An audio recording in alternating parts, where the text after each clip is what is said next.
Assalamu alaikum. Wannan bidiyo daga Sanda Tireda ne. Muna so nuna muku yadda za ku yi oda ɗin kayayyaki a sauƙaƙe. Na farko dai mutum zai shiga cikin wannan order request ɗin saboda ya ga jerin kayan da akwai a cikin store ɗinmu.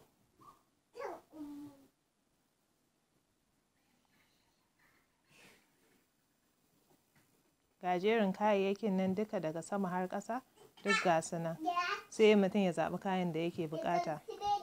To, don ya yi order nashi a dunkule ba ɗaya da ɗaya ba, sai ya fara da kamar a ce zai karɓi tera magi, sai ya shiga click to add. Sai ya saka wani katan nawa yake so, katan ɗaya, katan biyu, sai ya saka. Sai ya aika request ɗin. To, amma ba zai aika request ɗin a yanzu ba saboda yana da sauran kayayyaki da yake buƙata. An fi so a yi order ne a dunkule, ba a yi ta ɗaya bayan ɗaya ba. Sai ya ƙara ci gaba ya duba abin da yake buƙata, kamar a ce kana son indomi, sai ka ƙara da indomi. Sai ka saka shi ma katan nawa kake buƙata. Sai a tura.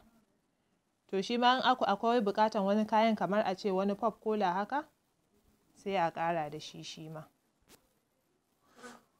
Sai a ƙara.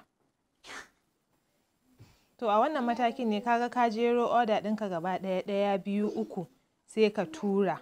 Kaga kuɗin ya ƙaru, in ka lissafa za ka ga kuɗin a dunkule shi ne 15,100, sai ka tura gaba ɗaya. Kaga cewa order ka ta tafi ta je ofis ɗinmu, a can kuma tana jiran a karɓe ta. To, mataki na biyu shine order status. A nan za ka ga matsayin order ka da ka yi. An karɓe ta? Tana kan hanya? Ta iso? To a nan za ka gani. Wannan order da muka tura ta ɗazu yanzu za mu shiga mu ga ya take ciki a cikin wannan order status ɗin. Sai ka shiga. Ka gani? Yana kan pending, wato ba a karɓa ba kenan. Ya je amma ba a karɓa ba. Za ka iya shiga nan ka tabbatar da kayan da ka yi order su. Ga su nan za ka ga jerinsu sun fito. Wayannan da muka yi, mun karɓi tera, mun karɓi indomie, mun karɓi bubble pop. Ga su nan guda uku. To ana jira ne a karɓi order a can ofis. Sai ka fita.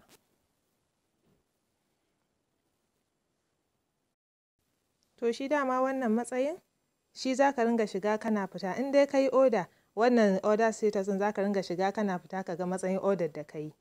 To sai ka shiga cikin order status. Yawwa, to ka gani an karɓi order ka kenan tunda ya koma wannan blue ɗin. Order ka ta karɓu, tana nan tana jiran wani second approval ɗin kafin a kawo maka ita. Sai ka sake fita.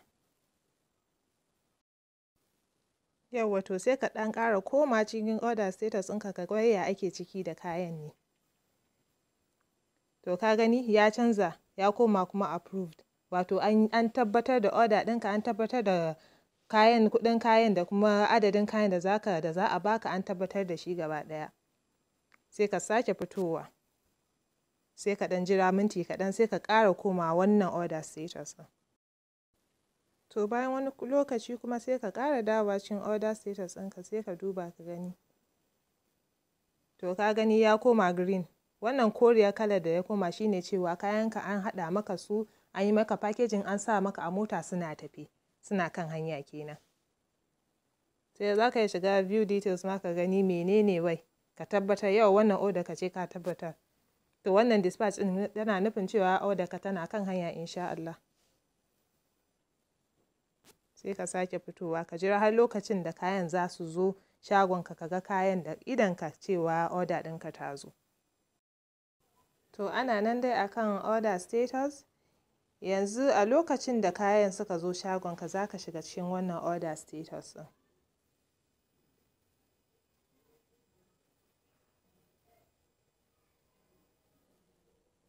Za ka ɗan jira minti kaɗan saboda ƙila za a iya samun matsalar network ko kuma network baya sauri, to sai a ɗan jira. Yawwa. To a wannan matakin, lokacin kayan sun zo shagonka, masu saukewa sun zo sun sauke maka, sun kawo maka invoice, kaga kayanka cewa tabbas wayannan kayan da kai order ne, kayanka ne kuma sun iso. Sai ka shiga cikin wannan shuɗin button ɗin view details. To ka gani kayanka sun iso. ka tabbatar cewa kayanka ne ga adadin, to sai ka danna wannan click to confirm din a tabbatar da cewa ka karbi kayan. Mu zai nuna can a kwamfutar cewa ka karbi kaya, kai kuma a nan cikin application zai nuna ka karbi kaya. Sai ka fita, sai ka ƙara koma order status. Ka gani ya canza kala, ya koma yellow, received. Ka karbi kayanka kenan. Mun riga mun gama da order ka for the day. Shikenan. Sai kuma mataki na uku, wanda shine matakin ƙarshe. Bayan ka karbi kayanka, in kana sayar da su akwai inda za ka ringa shigarwa cikin application din ya ringa nuna cewa kana sayar da kaya. Mu kuma a can office za mu ringa ganin wane ya sai da kaza, wane ya sai da kaza. To wannan record sales din ciki mutum zai shiga. Kaga duk order da kai duka ga su nan 1 2 3 4. Duk kayan da kai order duk yawansu za ka gansu a cikin wannan bangaren. To kamar ka sai da katan ɗin tera guda ɗaya, sai ka shiga cikin tera cubes. Dama biyu ka karɓa, to a ce ka sayar da guda ɗaya, sai ka haɗa. Sai ka sa ka sayar da guda ɗaya, sai ka aika. To ka gani ya nuna maka cewa check out. Amma in kana da wani kayan da ka sayar, kamar a ce misali indomie, shi ma ka sayar da katan 2, sai ka ƙara. Ka gani lissafi ya ƙara haɗuwa. Bubble pop a ce ka sayar da guda ɗaya, dama guda ɗaya aka kai order, sai ka saka shi ma sai ka ƙara. To ka gani ka jero su 1 2 3 wayanda ka siyar kenan a cikin kayan da ka yi order, sai ka danna nan check out. Shikenan ya tafi cewa ya nuna cewa ka sayar da kayan. Za ka duba da a ce kamar duka kayan ka sayar, duk wannan zai ɓace. To kaga wannan ya ɓace, bubble pop ya ɓace, wato cewa ka sayar da shi baya cikin store ɗinka kuma ka riga ka sayar. Amma sauran da yake wannan ka sayar da guda ɗaya ne, wannan ka sayar da guda ɗaya, to da ɗan saura a ciki. In kuma ka sayar da su dukansu, shikenan ka riga ka sayar gaba ɗaya, record sales ɗinka zai ɓace cewa ka sayar da kaya.